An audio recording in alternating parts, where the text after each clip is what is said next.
President Donald Trump is stirring global concern after posting on social media that he's ordered the Department of War to start testing our nuclear weapons. Trump says the move is meant to match countries like Russia, marking what could be the first U.S. nuclear test in more than 30 years. The U.S. has observed a moratorium on these tests since 1992, but the president insists it's appropriate given other nations' actions.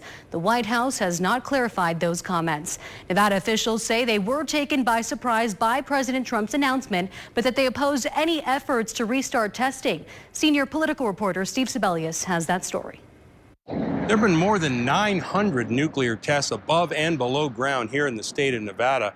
They all ended in 1992. But with President Donald Trump saying he wants to immediately resume nuclear testing, Nevada lawmakers are saying no way.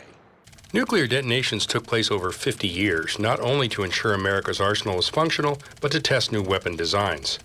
But the effects of above-ground tests had health consequences, not just for workers, but for those downwind of the testing. Congressman Stephen Horsford, whose district includes the Nevada National Security Site, told me today Nevada has already done its part. Not another round of contamination can be caused to the people of Nevada. We have sacrificed too much already, and we will not sacrifice more. Congresswoman Dina Titus, who wrote a book about the nuclear testing regime called Bombs in the Backyard, tells me she'll introduce a bill to block testing. In addition to health risks, she cited the chance of a new arms race unseen since the Comprehensive Test Ban Treaty was signed in 1996.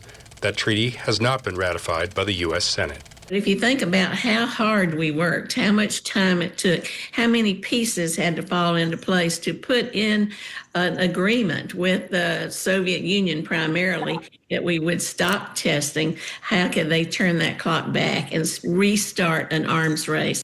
Although President Trump cited testing by other nations as a justification for restarting nuclear tests here, only North Korea conducts explosive testing. During a Senate hearing Thursday, Vice Admiral Richard Carell, a nominee to head the U.S. Strategic Command, told Nevada Senator Jackie Rosen he trusts America's testing regime. The adequacy and efficacy of the nuclear weapons stockpile is certified on an annual basis. And do you trust in those tests? And it was certified satisfactorily, and I do trust that assessment. Over at the National Atomic Testing Museum, 60,000 visitors a year learn about the purpose and effects of nuclear testing.